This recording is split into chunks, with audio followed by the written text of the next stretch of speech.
১ ঘন্টা, আধা ঘন্টা, হ্যাঁ? তারপর আপনার ৪ বার ৫ বার করতো।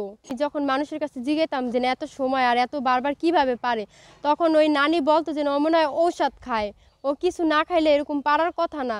তারপর ও ঘরে মধু আইনা রাখতো, মধু খাইতো।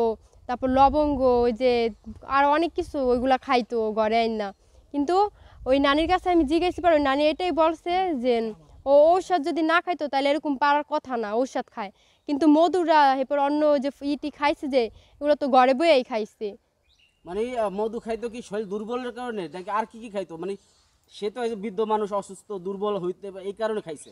হ্যাঁ, মধু খাইতো, বলতো যে এটা খাইলে বেশি করা যায়, এনজয় করা যাইবো। এগুলো এটা আপনাকে বলতো? হ্যাঁ। আর কি বলতো?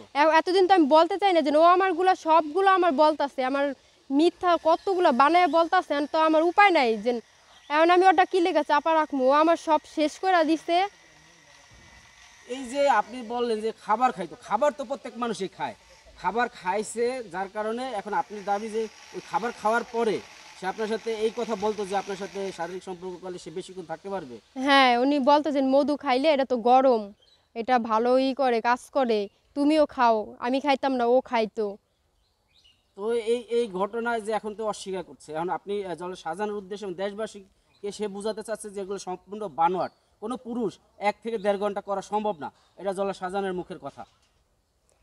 ১ ঘন্টা, আধা ঘন্টা, হ্যাঁ? তারপর আপনার ৪ বার ৫ বার করতো। ও ঔষধ না খাইলে ও পারতো না। ওই নানির আমি বলছি কিন্তু আমি তো আর বুঝতাম না এসব যে ঔষধ খাইলে এরকম পারে। তাই এজন্য আমি ওই নানিদের কাছে জিজ্ঞেস করছি, ওনারা বলছে যে ঔষধ খাইছে নাহলে অন্য কিছু খাইছে। নাহলে পারার কথা না। তো এখন এই যে আপনি বারবার একই কথা বলতেছেন, এখন মূলত কি এখন এই এই কারণে কি তার সংসার ছেড়ে দিয়েছেন নাকি 10 লাখ টাকার লোভে চাচ্ছেন সেটা বলেন তো? টাকার লোভে আমি ছাড়ি নাই। ও আমারে মারধর করতো, এরকম নির্যাতন করতো। এজন্য আমি ওরে ছাইরা আমি চইলা আইছি।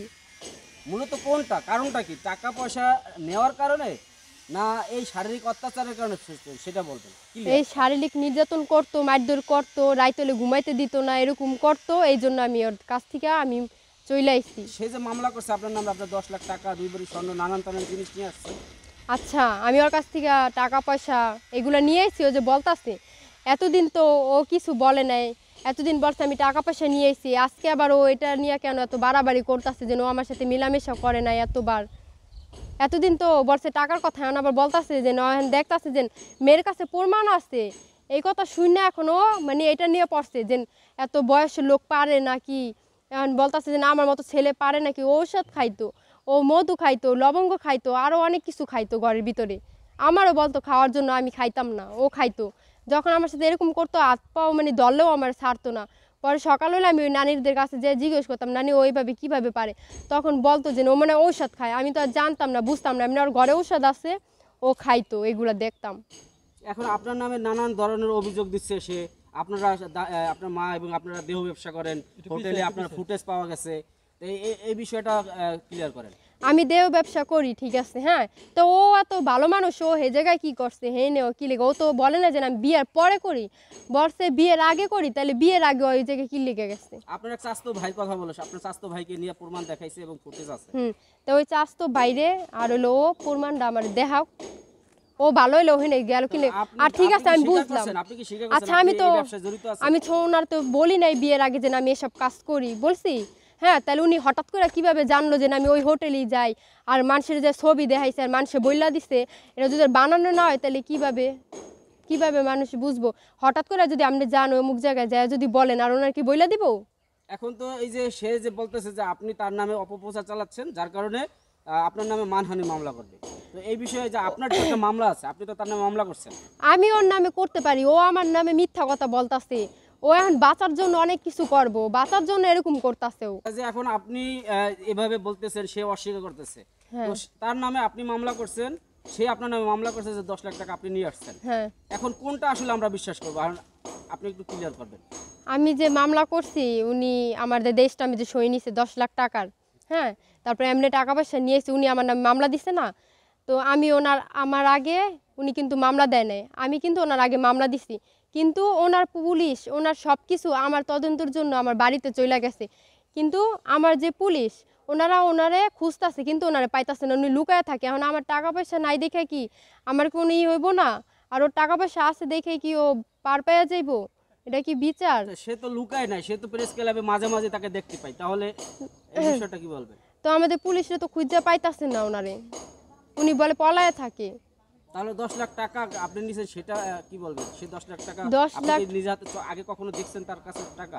আমি 10 লাখকে 10,000 টাকাই তোর হাতে কোনো সময় দেখি নাই। হ্যাঁ, তাইলে ও আমার বিয়ের আগে থেকেই তো ওই দোকান ভাড়া পাইতো, দোকানে মাল উঠাতে পারতো না, রুম ভাড়া। তারপর সাংবাদিকরা যে যাইতো, যাই ওরে 500-200 টাকা দিত।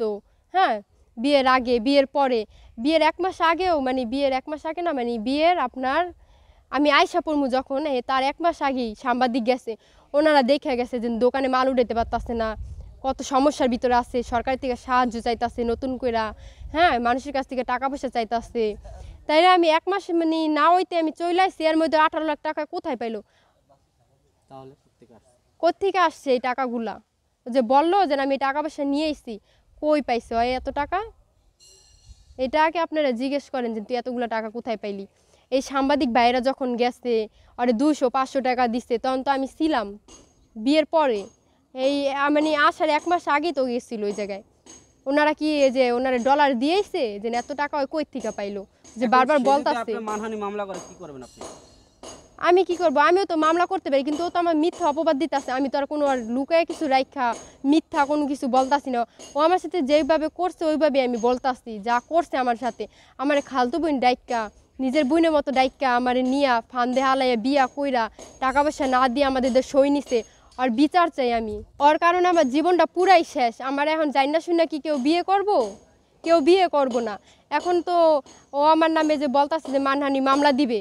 হ্যাঁ, আমার কাছে তো ওরকম টাকা পয়সা নাই যে না আমি ওর সাথে বুঝবো। এখন যদি বুঝতে না পারি, আমার নিজের জীবন আমি নিজে শেষ করে দিব। ও দায়ী থাকবো, ওর জন্যই মানে তো। এই যে জল্লাদ শাহজাহানের যে ঘটনাটা ঘটাইতেছে, এখন সবকিছুর মূলে সব শেষে আপনি কি বলতে চাচ্ছেন? আপনার নামে কোনো প্রমাণ সে দিতে পারবে না, এই তো আপনি এটা কি স্বীকার করছেন? এই যে আমি ব্যবসার প্রমাণ, ব্যাপারে ব্যবসা ওটা তো মানে এটা তো আগে উঠে না, এই কথাটা তো আগে উঠছিল আগে তো টাকার বিষয়টা নিয়ে না, যে আমি ওর কাছ থেকে পলাই আইছি টাকা পয়সা নিয়ে। এখন দেখতাছি যে ওই মেয়ের কাছে প্রমাণ আছে যে টাকা পয়সা মেয়ে আনে নাই, দিতে পারতাছে, রেকর্ডিং আসছে। এখন এটা নিয়ে তো পারতাছে না, এখন কী করবো? যে আরেকটা কি যে হোটেলে আমরা ব্যবসা করি, মাইজি। হ্যাঁ, মাইজি হোটেলে ব্যবসা করি, আমাদের প্রমাণটা দেখাক।